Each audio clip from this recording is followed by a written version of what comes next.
Depois, vendo Jesus que tudo já estava consumado, para se cumprir a Escritura, disse: tenho sede. Amém. Senhor, te louvamos pela tua palavra. Fala conosco, ó Deus, ajuda-nos nessa meditação.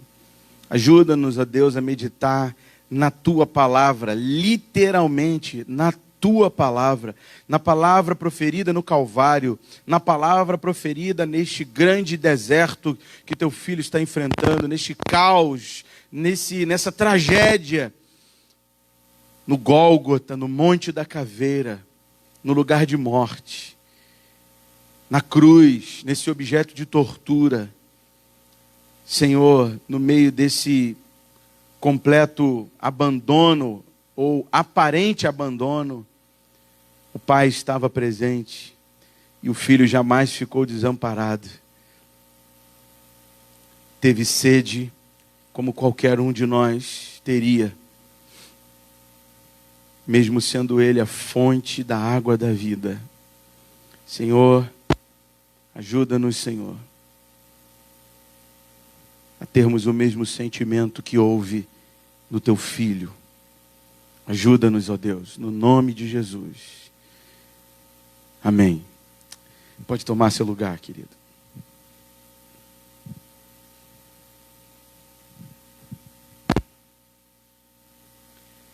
Acho muito interessante, porque esta palavra, como ela é muito óbvia, corriqueira, tenho sede. Por que a gente vai falar disso? A expressão nem está presente em todos os evangelhos. Não está presente em todos os evangelhos sinóticos e nem em João. Sinóticos, Mateus, Marcos e Lucas, os semelhantes. A expressão está presente aqui no evangelho de João. Depois nós vamos verificar aqui, eu acredito que no evangelho de Mateus, se eu não me engano, também consta essa expressão, que Jesus diz: tenho sede, mas os outros evangelhos, Marcos, nem se fala essa palavra, nem se declara essa expressão de Jesus, porque é algo muito óbvio. Por que a gente vai meditar nessa palavra? O que essa palavra tem para nós? O que essa reclamação de Jesus na cruz tem para nós? Essa expressão de Jesus na cruz tem para nós? Qual o sentido dela? Vamos meditar nela. E antes disso, vamos fazer o que temos feito todas as quintas-feiras. Tão precioso fazer isso. Vamos lá? As 7 palavras. Pai, perdoa-lhes, porque não sabem o que fazem. Hoje mesmo estarás comigo no paraíso. Mulher, eis aí teu filho. 4ª palavra, Deus meu, por que me desamparaste? 5ª palavra, tenho sede. 6ª palavra, está consumado. 7ª palavra, Pai, em tua mão entrego o meu espírito. Aleluia, aleluia. Qual o sentido de meditar numa expressão tão corriqueira assim? Observando todas as outras palavras, essa palavra seria a menos importante, mas ela é tão importante quanto todas as outras. Ela é magnificamente importante. Magnificamente importante. Por que é importante? Na cruz, Jesus faz algo que dificilmente nós faríamos. Na cruz ele tem demonstrações de divindade. Lembra, na semana passada nós meditamos sobre a divindade de Jesus e a sua humanidade. E nós falamos que aquelas expressões, se você tiver alguma dúvida, dá uma olhadinha lá na nossa página, lá no canal, lá do YouTube. Pode procurar lá que você vai encontrar. Não vou entrar muito nesses detalhes não, porque seria um pouquinho mais profundo entrar nesse assunto. O homem divino ou o Deus humano, essas expressões têm que cair por terra. Tem que cair por terra, elas fazem confusão. homem divino e Deus humano parece uma questão assim de semideus, ou de um homem que tinha poder de Deus, então fica meio complicado. Se a gente entender que Jesus era 100% Deus e 100% homem, só que quando ele esteve nessa terra, ele esvaziou-se de sua glória, ele não julgou com usurpação ser igual a Deus, ou seja, ele deixou a sua glória em suspensão com o seu Pai. Ele deixou a sua glória digamos, no trono do Pai, junto com o Pai, nas mãos do seu Pai. E desceu, e se esvaziou. E aí você pode perguntar assim, ué, mas Jesus homem, ele fez milagres, sinais, prodígios, curas, ao ponto de João dizer que o que Jesus fez não daria para ser escrito em nenhum livro. Então você quer me dizer que ele não era Deus, mas ele se manifestava como Deus. Quando que ele começou a se manifestar como Deus? Nas bodas de Caná. Quando ele começa o seu ministério atuando como filho de Deus e rei dos judeus. Quando ele começa o seu trabalho ministerial, digamos, o trabalho que ele foi incumbido pelo Pai, ele já tem 30 anos de idade. Do dia do seu nascimento até os 30 anos, qual foi o sinal que ele operou? Qual foi o prodígio? Qual foi a cura? Qual foi o milagre? Qual foi a expulsão de demônios que ele operou? Qual o relato bíblico a respeito disso? Nenhum. Sabe por quê? Porque do dia do seu nascimento até os 30 anos de idade, Jesus foi completamente homem. Inclusive servindo a Deus como homem, pagando o seu dízimo, congregando-se, cultuando a Deus, como qualquer judeu fazia, conhecendo as Escrituras e meditando nas Escrituras. Com 12 anos ele fica no templo e está lá questionando, aprendendo, crescendo. Jesus foi uma criança, um adolescente, um jovem normal. Aquilo que acontece quando os pais dele vão a Jerusalém, e ali é a celebração do Bar Mitzvah, é quando Jesus alcança a maioridade judaica, é com 12 anos. A maioridade dos judeus era adquirida com 12 anos. É quando o jovem se torna filho da lei, ou escravo da lei, dominado pela lei, e vão celebrar isso. Porque Jesus era um servo, um filho da lei, e eles vão celebrar isso. Eles voltam de Jerusalém, e só depois de 3 dias, é que José e Maria encontram o jovem, a gente chama de adolescente Jesus. Ali ele já seria um homem. Com 12 anos já seria um homem. Já saberia suas obrigações, seus deveres, já assumiria muitos dos seus compromissos, inclusive dentro de casa, porque trabalhar, ele já trabalhava. Trabalhar, eu acho que eu já escutei um judeu falando que quando a criança coloca o pé no chão do vaso, no pinico, lá no vaso sanitário, colocou o pé no chão, já pode trabalhar. Já tem força de trabalho. Hoje, se a gente falar isso, a gente vai até preso. Para você ver como que as coisas, os valores se invertem de uma forma tão absurda que a gente não consegue nem entender mais, né? Trabalho é um presente de Deus para nós. Você que reclama do seu trabalho, eu queria te dizer que o criador do trabalho não foi o diabo. Foi Deus que criou o trabalho. Jesus disse que o Pai trabalha até agora. Mas vamos lá. O que Jesus faz ali é algo simplesmente corriqueiro. Aquele ato dele ficar no templo, e onde ele comeu? Que casa ele ficou? Onde ele dormiu? Provavelmente dentro do templo. Dentro do templo tinham salas. Você vê isso em Atos, capítulo 1. Os discípulos de Jesus estão reunidos no cenáculo. É uma espécie de... como chama? É uma espécie de alojamento. uma sala bem grande. Essa sala tinha até uns lugares assim onde se preparavam os alimentos. Algumas salas tinham dormitórios. Ele deve ter dormido ali. Algum mestre ali da lei, ali, algum homem, deve ter conduzido ele para ficar por ali, porque ele ficou 3 dias. Eles só foram encontrar ele depois de 3 dias. Isso não era nada absurdo. Ele não está manifestando nada de divindade ali.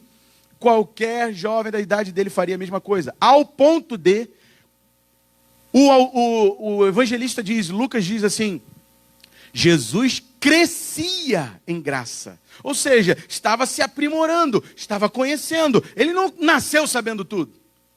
Ele não nasceu sabendo tudo.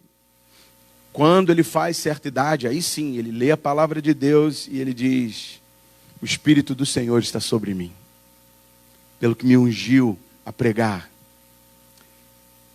Aí sim, aí ele já está dentro do ministério dele, aí ele já está exercendo o trabalho dele. Mas Jesus foi homem como qualquer um de nós.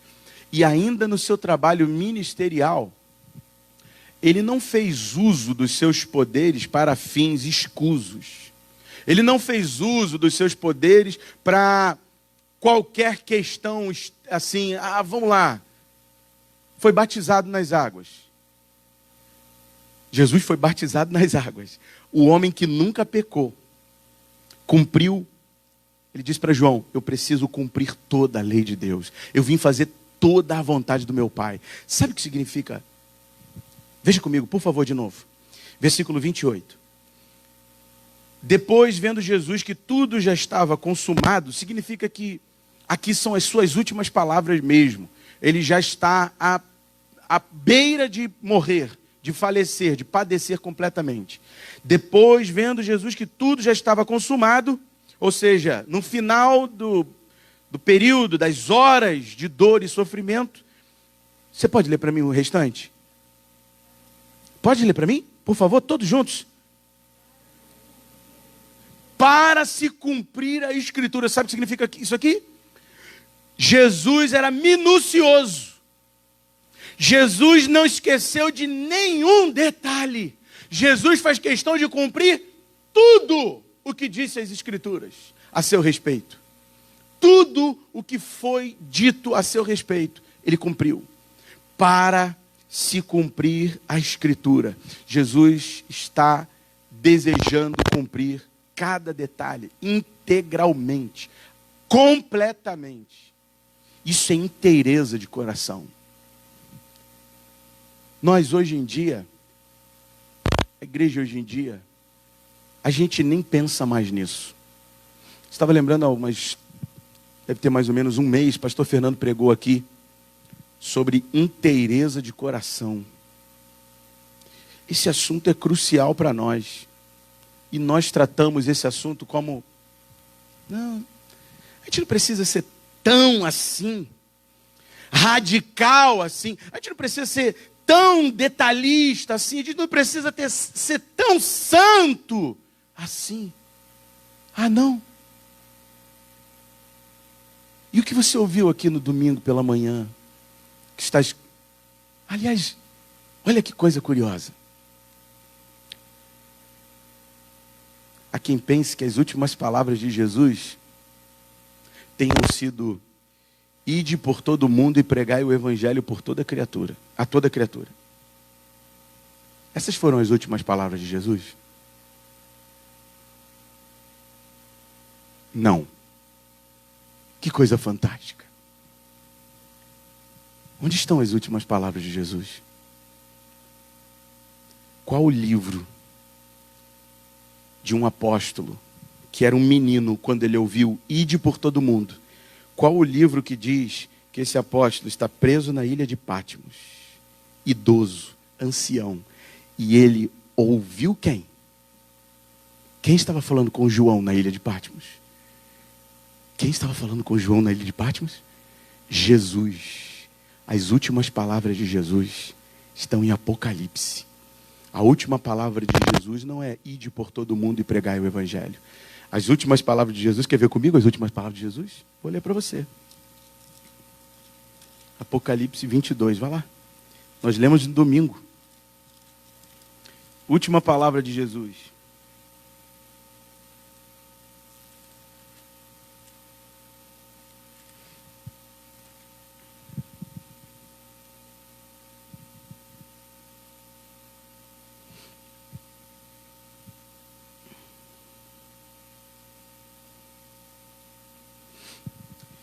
Versículo 20 diz: aquele que dá testemunho destas coisas diz: certamente venho sem demora. Amém. Vem, Senhor Jesus. A graça do Senhor Jesus seja com todos. Essas são as últimas palavras de Jesus. Certamente venho sem demora. Aleluia. E olha, as últimas palavras também, uma das últimas palavras que estão aqui no capítulo 22, que nós lemos. Leia comigo, por favor, o versículo 11. Continue o injusto fazendo injustiça, continue o imundo ainda sendo imundo, o justo continue na prática da justiça. E o santo está bom, você precisa ser radical não. Precisa avançar mais não, não precisa cumprir minuciosamente não, você não precisa ser tão detalhista assim, você não precisa ser tão radical assim, não. Então você não está ouvindo as palavras de Jesus. Quem é santo, santifique-se mais ainda.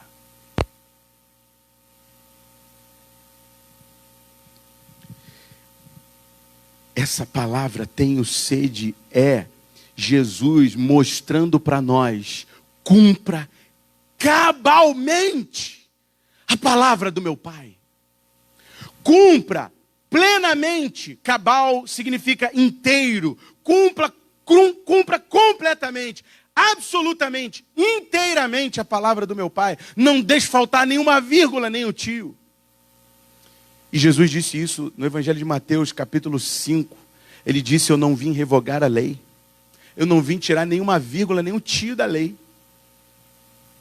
Muito pelo contrário, Jesus falou: vocês precisam cumprir toda a justiça, mais do que os homens que mais cumprem a justiça, que eram os fariseus.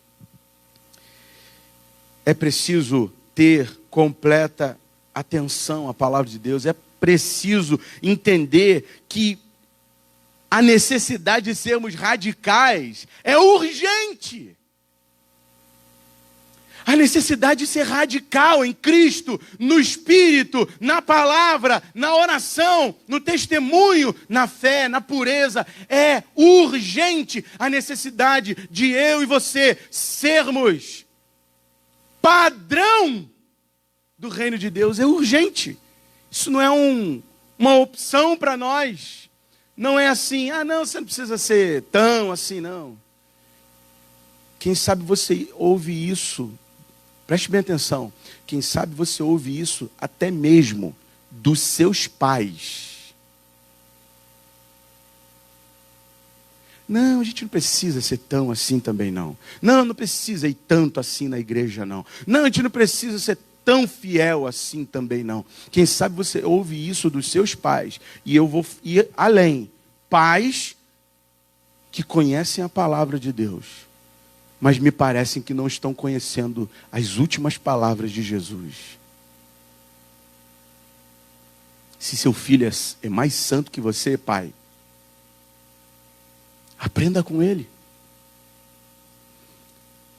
Filho, se seu pai é mais santo que você, aprenda com seu pai. É impreterível. Não dá para atrasar mais uma vida de santificação, uma vida de purificação. Essa palavra é um detalhe crucial. É Jesus mostrando para nós o quanto era importante cumprir toda a Escritura. Agora, pense comigo. Esse Cristo que está na cruz é Deus. Ele é Deus. Na cruz ele está manifestando sua divindade. Claro, ele está dentro do seu período ministerial. Ele veio exatamente para ser levantado no madeiro. Ele está dentro do seu trabalho, dos 30 aos 33 anos. Ele está dentro desse período. E essa palavra é tão preciosa, porque quando a gente olha para a cruz, a gente pensa assim: Quem poderia perdoar pecados? Você pode perdoar o pecado de alguém? Você pode, assim, lavar o interior de uma pessoa? Você tem esse poder? Você tem esse poder? Você acha que eu tenho esse poder? Você acha que eu tenho o poder de chegar em alguém e falar, olha, eu, em meu nome, eu digo que os teus pecados estão perdoados. Eu tenho esse poder? Eu tenho o poder de salvar o homem. Eu tenho o poder de redimir alguém. Eu tenho o poder de pagar. Algum homem teria o poder de pagar pelos pecados da humanidade inteira? Quem teria esse poder? Somente se fosse 100% Deus.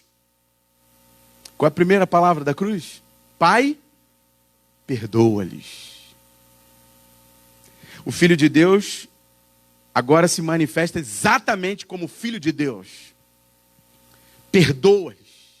Na cruz, Jesus na cruz, ele não poderia fazer aquilo que os homens estavam debochando? Você não falou que ia destruir o templo e reconstruir ele em 3 dias? Como é que pode uma pessoa que tem todo esse poder e não consegue descer daí desse Calvário? Faz alguma coisa. Jesus não poderia solicitar ao Pai miríades de anjos que lhe acudisse ali naquele momento tão grave, tão agudo? Ele não poderia fazer isso? Ele não poderia fazer um movimento com sua mão e mandar descer todas as legiões de anjos, as legiões celestiais, mandando só com o movimento da sua mão, ainda que cravada na cruz? Ele não poderia dizer, venham, e desceriam todos? Ele não poderia fazer isso?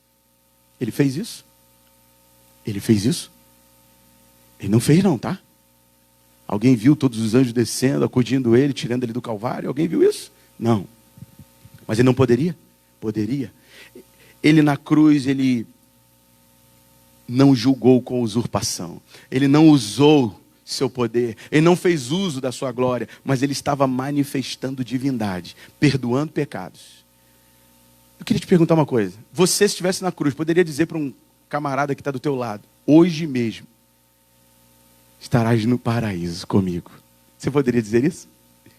Quem poderia dizer isso seria somente Deus.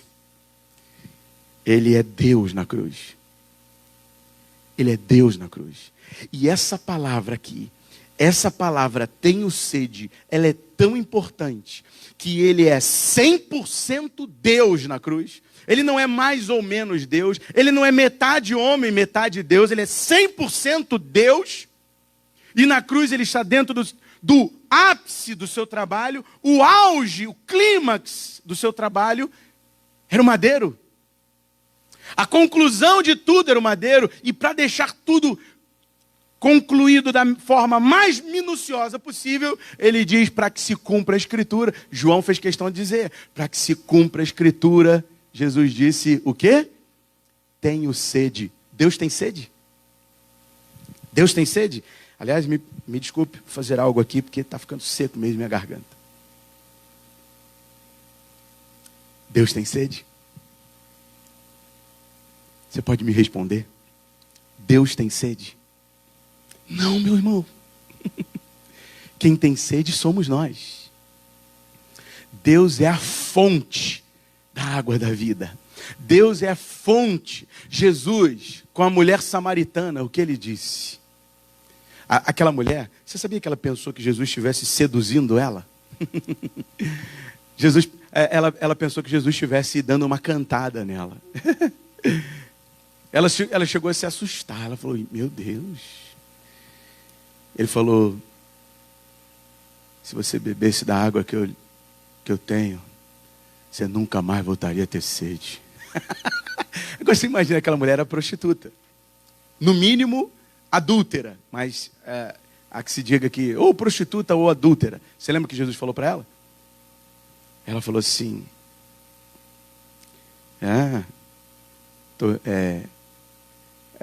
ela pediu água. Ele pediu a água. Ela falando, mas cadê teu balde? Cadê teu frasco? E num determinado momento ali, em João capítulo 4, ele diz assim, vai lá, chama teu marido. O que ela diz? Não tenho marido. E Jesus fala o quê? É verdade. Porque você já teve, agora eu não lembro exatamente o número, 4 ou 5, né? E o que você está agora também não é teu marido. Então, no mínimo, ali ela é uma adúltera. Ela anda com o marido dos outros. Uma samaritana. Quando Jesus fala aquilo para ela, ela está pensando que ele é mais um. Só que quando ele diz que ela já teve vários maridos e o que ela tem não é dela, ela diz: vejo que és profeta. E naquela ocasião ali, a primeira expressão que ele diz é: se você beber da água que eu lhe der, você nunca mais voltará a ter sede. Onde Jesus está ali? Dentro do seu trabalho ministerial, com os seus discípulos. Ele está manifestando sua divindade.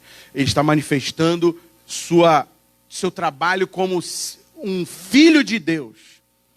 E essa palavra, ela revela que o Filho de Deus, que perdoa pecados e que diz que hoje estará comigo no paraíso, e que diz para o Pai: está consumado, e que diz para o Pai: em tuas mãos entrego o meu espírito, e que ampara sua mãe, e que completa as escrituras no meio daquele caos, dizendo: Deus meu, por que me desamparaste? Assumindo todos os nossos pecados, aquele que é Filho de Deus na cruz, ele diz: tenho sede.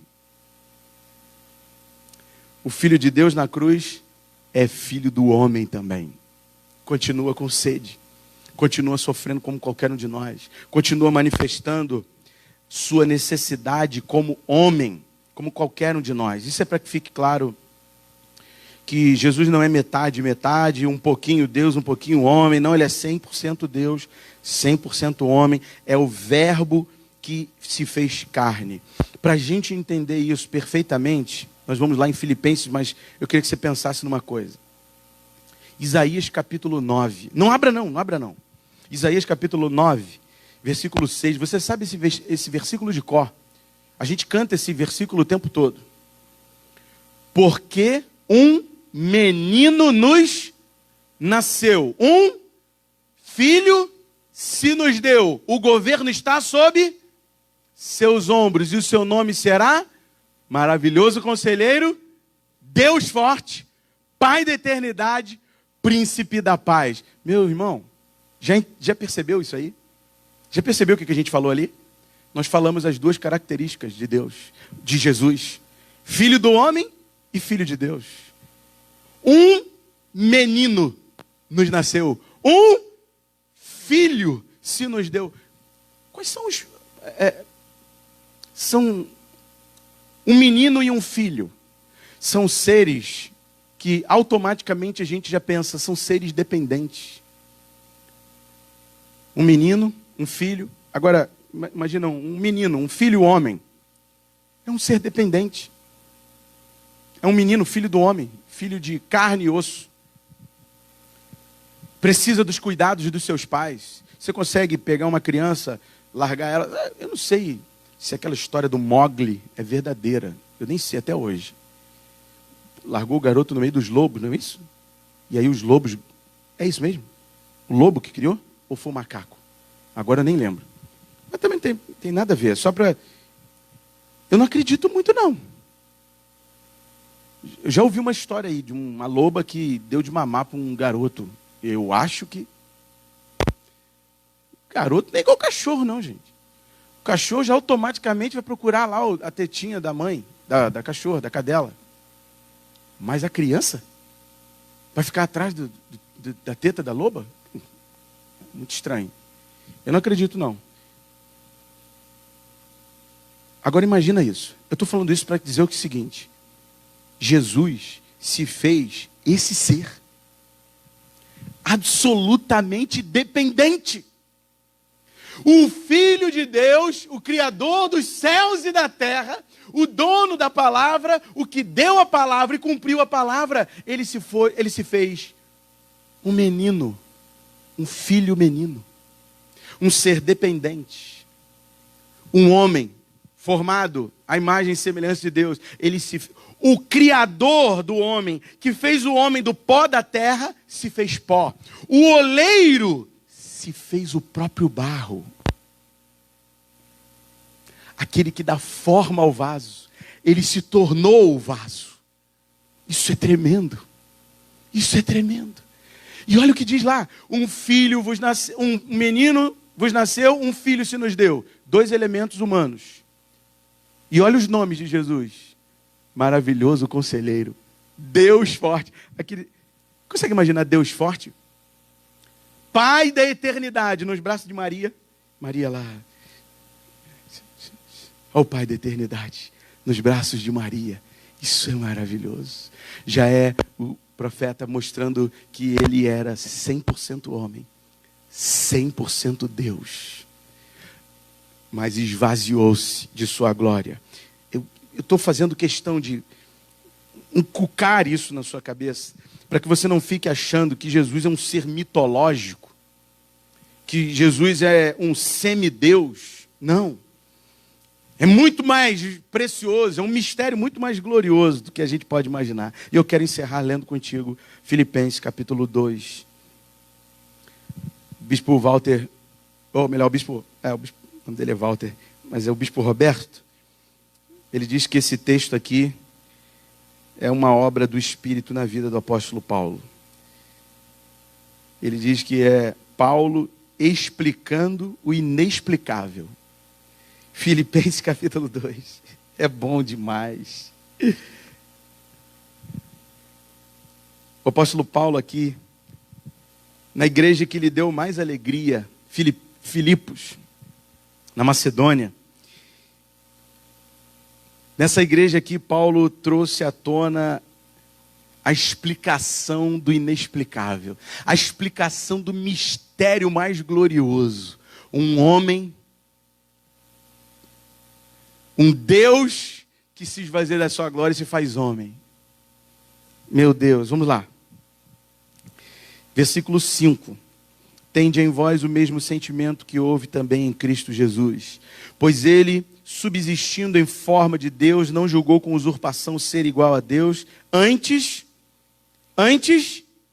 a si mesmo se esvaziou, assumindo a forma de servo. Você quer ser servo? Porque os homens hoje não querem mais ser servos. Mas o Filho de Deus, o Filho do homem, era servo. Assumindo a forma de servo, tornando-se em semelhança de homens e reconhecido em figura humana. Veja quantas vezes que ele faz questão de mostrar, ele era 100% homem, servo, semelhança de homem e reconhecido em figura humana. Versículo 8. A si mesmo se humilhou, tornando-se obediente até a morte, morte de cruz. Ou seja, pague o preço ainda que seja até a cruz. Cumpra as ordens, santifique-se, negue-se até as últimas consequências, ainda que você vá para a cruz. Seja obediente. Tende em vós o mesmo sentimento que houve no Filho de Deus, no Filho do homem. Versículo 9. Pelo que também, agora vem o galardão. Pelo que também Deus o exaltou sobremaneira e lhe deu o nome que está acima de todo nome, para que ao nome de Jesus se dobre todo o joelho nos céus, na terra e debaixo da terra, e toda língua confesse que Jesus Cristo é Senhor, para a glória de Deus Pai. Agora eu quero que rapidamente você entenda o que significa isso aqui. Jesus. Que nome é esse? Meus irmãos, Jesus é como se fosse um nome que a gente mais fala hoje em dia, Enzo. Não é não? Todos os pais hoje colocaram o nome dos filhos de Enzo. Não sei se você já viu isso. É Enzo, eu tinha uma lista, esqueci. Qual é o nome da menina? A menina é? Valentina, Enzo, ao ponto de a garotinha que estuda lá do lado da escola da minha filha, eu estou vendo ela olhando para trás, falando, vem Enzo, vem Enzo. Eu olhei para trás e eu vi um cachorro. A garota, o nome Enzo, Colocaram tanto que a garota colocou até no cachorro. Que maldade. Falei, poxa, que maldade. Pô, botou o nome do garoto no cachorro. Enzo. E por incrível que pareça, na minha época o nome de cachorro era Rex, Laika. O nome do cachorro da minha avó era Laika. O outro lá em casa era Big. A gente botava o nome de cachorro, Hoje estão botando o nome de gente. Cachorro é Paloma. É mole, botar o nome do cachorro de Paloma? Pô, não, isso é maldade. Paloma, um nome tão bonito. E não tem nada a ver. Sabe o que significa Paloma? Paloma é pomba em inglês. Em espanhol, perdão. Aí o nome da cachorra é Pomba. Ô Pombinha. Tem a ver isso, gente. É porque botar... As pessoas estão humanizando os animais. Isso é meio estranho, mas eu não gosto muito dessas coisas, não. Mas olha que coisa interessante. Eu estou falando isso porque o nome de Jesus, meu irmão, era um nome tão corriqueiro. Era um nome tão normal. Era o Enzo da época dele. Tinha Jesus para tudo quanto era lado. Josué, você vai ver na Bíblia, Josué, Jesua, Jesus. Esses nomes eram constantes no meio do povo hebreu, no meio dos judeus. Constantes. São corruptelas do mesmo nome. Josué e Jesus são a mesma palavra. Tem o mesmo significado. Josué, e tem um outro no texto bíblico, agora eu não lembro exatamente qual é o profeta, mas Jesua é também Jesus. Josué, Jesus, Jesua, são todos o mesmo nome. Yeshua. Ou Yoshua. Era um nome normalíssimo. E esse nome simples, de um homem qualquer, de um homem que se humilhou, que fez uso de um nome corriqueiro da sua época, colocou o nome que todo pai, todos os filhos, todos os pais colocavam nos seus filhos. E isso vai fazer você ler isso aqui de uma outra forma. Olha o versículo 11 de novo.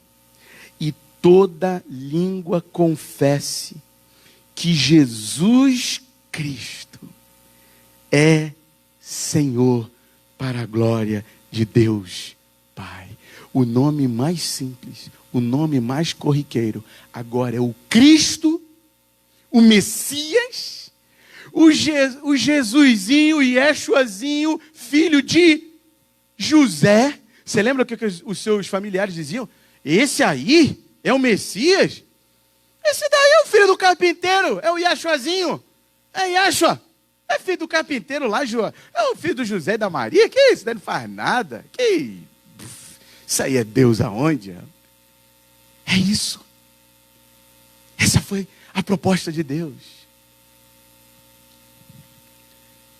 O Filho de Deus não teve pompa, não teve glória, não teve luxo, não teve conforto, não teve sucesso empresarial, vocacional, não foi um homem de grandes lucros, de grandes poderes humanos, de grandes conquistas humanas, de recursos, como se pregam hoje nos púlpitos. Não, o Filho de Deus se humilhou, se esvaziou.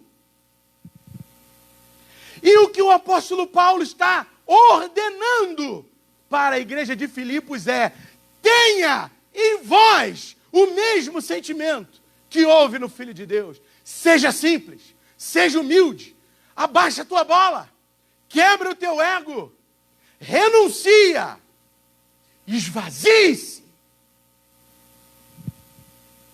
Esse ainda é o Evangelho. Você ainda quer esse Evangelho? Porque não existe outro além dele.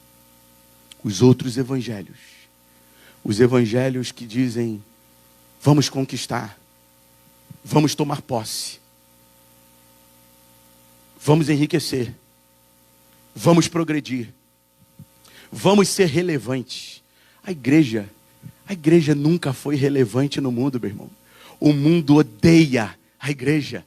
Trevas odeiam luz.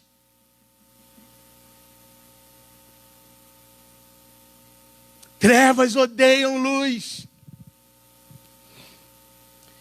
Você está disposto a ter o mesmo sentimento que houve no Filho de Deus? De ser o homem simples, o Jesusinho, filho do carpinteiro. E a palavra de Deus diz que, Pedro diz assim, humilhai-vos sob a poderosa mão de Deus, e Ele, no tempo que Ele quiser, Ele vos exaltará. No tempo oportuno, na hora que Ele achar melhor. E eu não estou esperando nenhuma exaltação nessa terra. Eu não estou esperando nenhum ganho estratosférico, nenhuma conquista para ser reconhecido pelos homens. O que eu quero, o que eu desejo, é que no dia que Ele voltar, Ele olhe para mim e diga: servo bom e fiel, entra no gozo do teu Senhor. Porque foste fiel no pouco, sobre o muito te colocarei. Ou seja, aquilo que era fundamental na sua vida, aquilo que é básico na sua vida, você fez. Buscou a Deus, serviu a Deus, não queria a glória dos homens, teve o mesmo sentimento que houve em Cristo.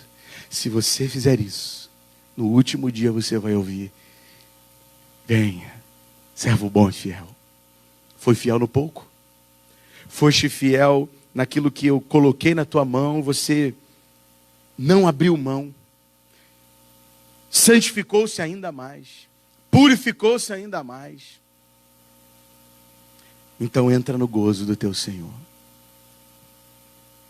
É isso que eu quero ouvir. Essa vai ser a minha maior glória. Essa vai ser a minha maior condecoração. Essa vai ser a maior exaltação da minha vida. Até porque nenhuma outra satisfaz a sede da minha alma. Eu vou repetir por causa dessa moto aí. Nenhuma outra condecoração e exaltação satisfaz a sede da minha alma do que ouvir do meu Pai naquele dia: servo bom e fiel. As águas deste mundo são falsas. As águas desse mundo não saciam.